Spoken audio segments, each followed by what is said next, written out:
it's Writing Wednesday, and never in the, what is this, 37 maybe now weeks that I've done Writing Wednesday have I felt so completely unprepared. It's Tuesday night, somehow the week slipped away from me. It's the last week before school lets out for the summer. I think my mind is totally consumed with wrapping up work and getting ready for summer. And I completely forgot until the middle of this afternoon, oh no, I haven't done this week's Writing Wednesday yet. I knew what I wanted to talk about, but I'm not nearly as well prepared as I'd like to be. And this is a topic for which I could have sort of visual aids and cool stuff, but that's probably not going to really work out. But the thing I want to talk about is characterization. I want to kind of put on my other hat. Again, that would be so much better if I could literally put on a different hat. But kind of combine my English teacher identity with my writer identity.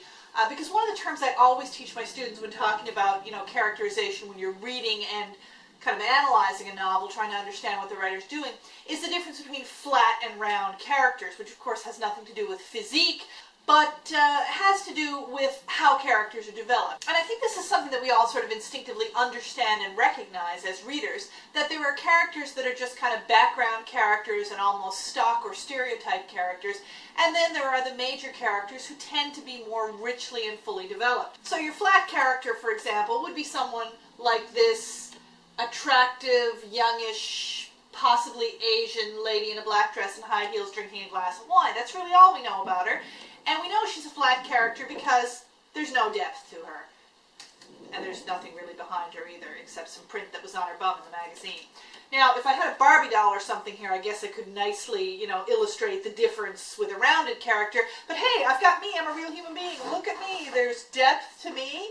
And I have a back and even a bottom, which I'm not going to show on the video, but the point is, rounded characters are more like real people. They have more of the complexities, more of the motivations, more of the backstory, and I would argue also more of the inherent contradictions of real people, because we often say that we want characters in fiction to be consistent, but if they're too consistent, then they're not realistic enough, because real people are sometimes inconsistent, sometimes behave in ways that don't make sense to us.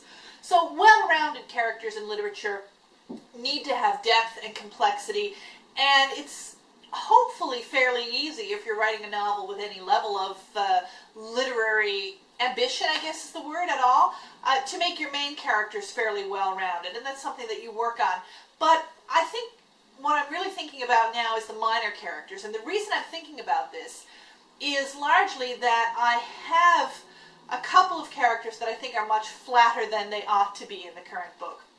The situation I've got, as you know if you've been following this series and know anything about the books, is that I've got my two main characters, Lily and Grace, mother and daughter, and the story is kind of following parallel storylines of Lily as a young girl in the 1890s and Grace as a young girl in the 1920s. In each of their storylines, they sort of have a mentor, an older woman who kind of takes them under her wing. Not the same woman, two different women, but I'm realizing as I'm writing them that I'm writing them very similar. Both of these mentor characters are actually real-life historical people who really existed, but that we don't know a huge amount about. And so I'm kind of making up these characters, and I realize they're very, very similar to each other. And I've kind of got this sort of stock, wise, older woman mentor character, and that's not really what I want. I want a rounded character. I want them to be believable, even though they're not the major characters in the story. I would argue, and I could be totally wrong about this, but I don't think I am, that it's one of the hallmarks of how good a book is, how rounded the minor characters are. I mean, when I think of a book that I consider great, for example, pulling an example out of the air, To Kill a Mockingbird.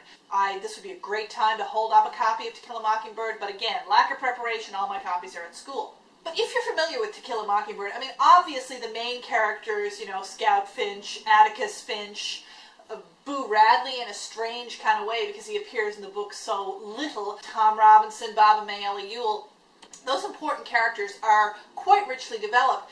But there's also a huge cast in that book of background characters, and while some of them, like Miss Stephanie Crawford and Miss Rachel Haverford, are probably in some ways almost interchangeable, gossipy old women, but most of the other minor characters, even down to, children in Scout's class at school who only appear in one or two scenes, like Little Chuck Little, are very well developed and well rounded for the tiny amount of space that they have on stage. So a character doesn't need to be a major character in order to be well rounded. And to me, that's one of the hallmarks, I guess, of really great writing, that you can make even your minor characters at least create the illusion of roundedness, the sense that there is a backstory there, even if we're not going to get it all. That's what I want to do, and that's what right now I feel like I'm failing at doing, at least with the minor characters in this novel.